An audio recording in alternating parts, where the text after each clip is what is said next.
Hey folks, welcome to another edition of BrushPile Fishing, the video podcast. Coming to you from Dale Hollow. Of course, we're at the media camp. We've done a few of these podcasts already. Great friend of mine. We go back many years. Tim Huffman, great outdoor writer, super friend of mine. And we're going to talk about some things in his career. So you stay tuned. We'll be back with BrushPile Fishing, the podcast.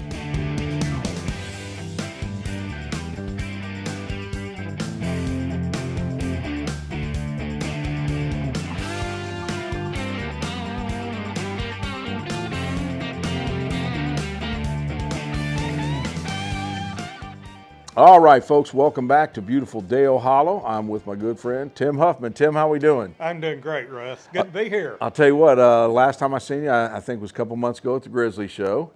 And we tried to get you down here at this camp for a while, but I know COVID hit and this hit. Yeah. You've had a surgery, but back on your feet and doing well. Doing good, yeah. Tim, we go back, man, it was the days when I had Midwest crappie. I know you showed up at Kentucky Lake, did some stuff when I did a show with Richard Williams and seen you at some media camps. How did you get started writing? Oh, it's funny. My background's engineering in college, and I repaired medical equipment a lot for my main job, and started part time by accident. I would go on fishing trips and hunting trips with my two best friends. And if anyone remembers the Harry and Charlie articles in Bass magazine, it was just the misadventures. Right. Well, I started writing stories about our trips, with my friends. Didn't have to exaggerate much. We were terrible. We didn't know anything about fishing or hunting and started out. So they kept saying, send these into the magazine. They're good.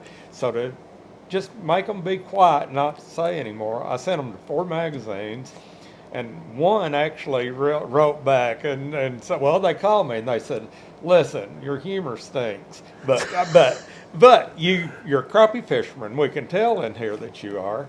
And I said, would you be interested in writing and letting us see? So I wrote a few, and they liked them, published them, and wanted me to do more, and it just kind of went from there. It was total accident. I'm going to tell you, folks, and as you can see, I'm old school. Everything for the new age now is digital, but I remember back in the days, and I still love having a magazine in my hand or whatever, but Crappie Magazine and Crappie World Magazine, Tim, you were a regular in those, and not just because you're here, but man, those were some of my best articles. Thank you. And folks, and again, showing a little age here, but when the crappie tournament scene, back in the crappie-thon days, that was the one that kicked off the national trails.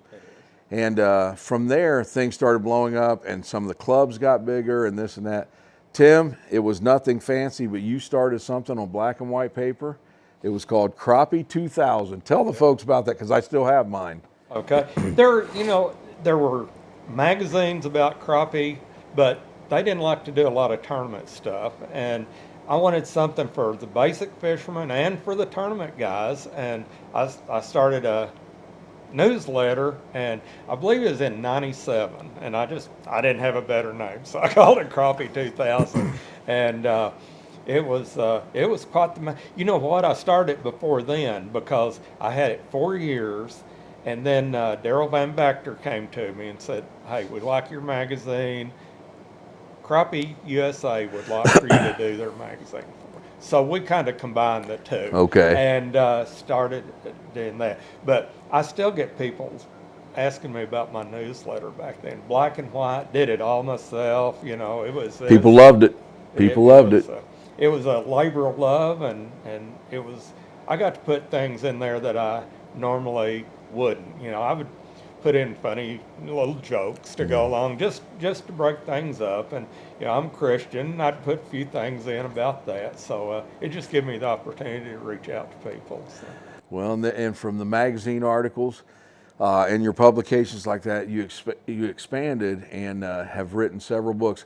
The first book that I've read on crappie fishing was your book with Ronnie Capps and Steve Coleman, and I've probably read it a total of 5-6 times, because every once in a while we'll pick it up and read it again.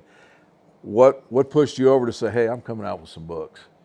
Well, social media wasn't around. And so we learned from reading magazines, talking to other fishermen, and books is a big thing back then, and I wanted something out there to teach.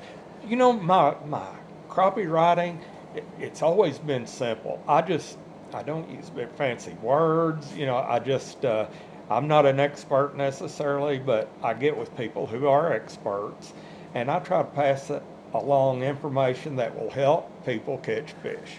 That's what it's all about. That's all I've ever done on my writing. But I'm not the best photographer or the writer, but I work as hard or harder than any other. And your heart's in it, and people My can see heart's that. I guess I'm the only national crappie writer who's specialized in that and stuck with the crappie fishermen all Many this years. time. How many years has it been, you think, now? 34 years. 34 years. That's a while, folks. Yeah. And you're still going, and you are still, in my opinion, one of the absolute best. Thank you very much. And like I say, I just try to help people catch fish, and I have a ball. I get to go with experts who know how to fish. And, that's like your show. You like Yep. to put them in as experts, and Yep. you host it, but they're the experts. And I'm the same way. You asked me earlier about highlights of my career, and Crappie World magazine, it was so widely known. That was big for me to get in there with a column and an article every issue. The other was the book on Ronnie and Steve. They were national champs. They were the slow trollers or spider riggers I mean, they were the grandfathers of making it a precision technique. It'd been around some, but they sat side by side. They made it. They moved all the poles from all around the boats into focus in one area. So if you were on a brush pile, it wasn't 4 poles in the brush pile, it was 8 poles. And at the time, a lot of times they were using 16 poles, I mean, where they fished.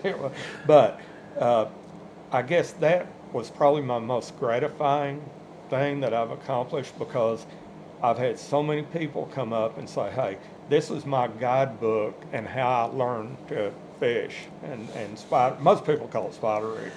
And it makes me feel good that I've had people at tournaments. I had one guy come in at our camp this time, and we'd never spoke about it, but he said, hey, that was my guidebook to learn how to Heck yeah. spider rig. So that's been one of the highlights. My books, I'm working on my 10th book. That's been nice, and I don't guess this has necessarily been out for public yet, but I'm so honored.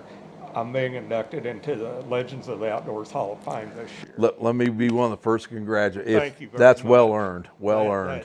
That's quite an honor. So, I've got to do what I enjoy, and I've stayed with it just because I like the people involved. I like being, I just enjoy what I do. I don't have to do it. So, Well, before we switch gears into the electronic age, or whatever you want to call it, I want to show you folks something. This is the latest and greatest. This is your newest book. And this is my copy that he will be signing before he leaves our media camp. Can you tell the folks a little bit about what's in that? okay. This one has various chapters on different type of topics. I'm going to have to look to we've got live scoping visual timber, double minnow rigging, pulling jigs. We've got pulling crankbaits, just casting, a lot of different ones. In this book, I will get with pro staff. For example, one of the B&M pro staffers, and we would do the article, and in the back, I've got a page of the equipment, a picture showing what equipment they use and just a little bit about it. So it's kind of that's why it's also a product guide, crappie annual product guide. So a little bit of twist on what we've been doing, but you get a wide variety of techniques. Sure.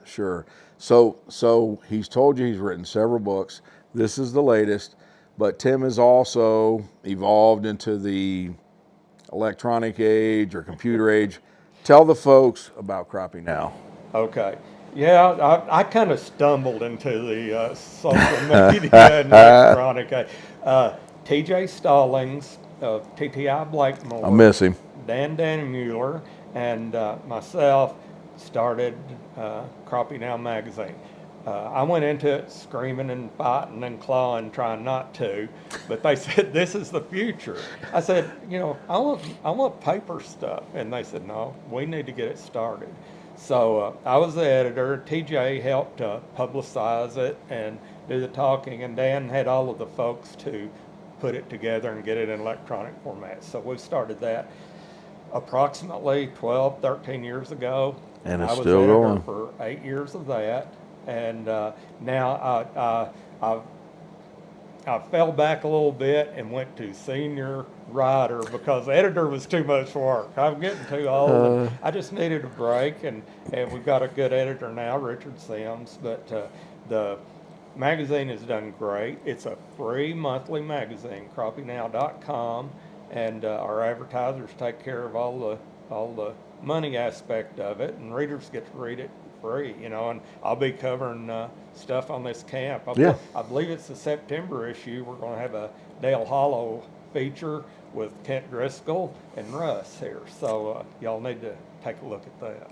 Well, I'll tell you what, it's like I said, I don't get to see you as much as I used to, but it's always great running into you. Tim, before we cut it, let me ask you this. Give me one funny story, and I know I'm putting you on the spot here, something that's funny that you always remember, or just any memory from when you've been doing this over the years. Yeah. And before he goes on, folks, one of, not the best, but it wasn't me in it, but one of the best photos for the cover shot. Tell the folks about that. Okay, let me tell about that. I don't know if I can come up with a funny one off the top of my head, but we were fishing in Pennsylvania. Pymatuning. And Russ said, I know a place where we can catch bluegill and crappie. So, okay, let's get down there. Well, I put on my waders, hop in the water. He was in the water. Yeah, standing in water. And Russ gets ready, and I said, okay, let's do it, So he finally sets the hook on a crappie. And I guess that crappie thought it was a bass. It come out of the water flipping and throwing water everywhere. I was in the right place at the right time. The picture just showed the water splashing everywhere. Russ in the background reared back. Lily pads. It was, and it made the cover of Crappie Now. Yeah. And so anyway, that was one that was a good moment. That was one that was fun to talk about later, and it turned out to be a good shot for the readers to see. Yep. But let's go to break and let me think about that. Okay. Funny. Okay, folks, we're going to take a break, and this is going to be a good chance for you to learn about our BrushPile app for our phone. Let me get that out of there. But seriously, the BrushPile app is completely free, whether you have an Android or Apple phone, so take a listen. The new BrushPile Fishing Show companion app will change the way you watch a show, but more importantly, it will change the way you educate yourself on crappie fishing. This is so much more than just an app. It will be your go-to source for weather, BrushPile fishing shows, crappie fishing tips, and your own handheld logbook. There will also be contact information for guides from past episodes, special offers from our sponsors, and tips that range from simple to advanced. Download the new BrushPile Fishing Companion app. It's free for Android and Apple users. It's everything a crappie angler needs. Make sure you check that out. There you have it, folks, the BrushPile app, free for your Apple or Android phone. Check it out, a lot of great features. So I'm back with my good buddy Tim Huffman. Tim, I put you on the spot. I need a story, something funny, something memorable. Okay. Do you have anything? Truman Lake, the crappie, I'm not sure if it was Crappie USA or we were back in the crappie-thon years. That's going back. There was a father-son team, the Sissons, that excellent fishing team. They were always in the running for one of the top spots in the tournament. Well, just so happened the sun fell in the water, and of course it was cold. It was pretty miserable, but sun was shining bright.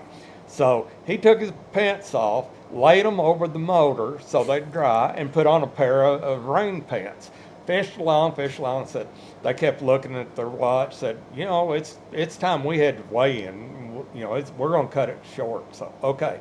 Turned around, Pants weren't on the motor anymore.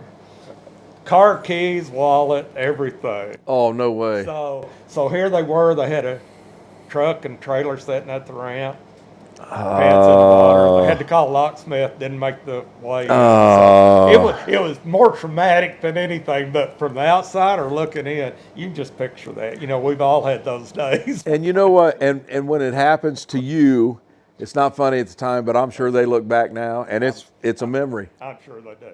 So, folks, I hope you enjoyed it. Tim, my gosh, it's always good talking to you, Good. man. It's good being here with you, and I've enjoyed doing this. I'll tell you what, it's been my pleasure. I've been honored.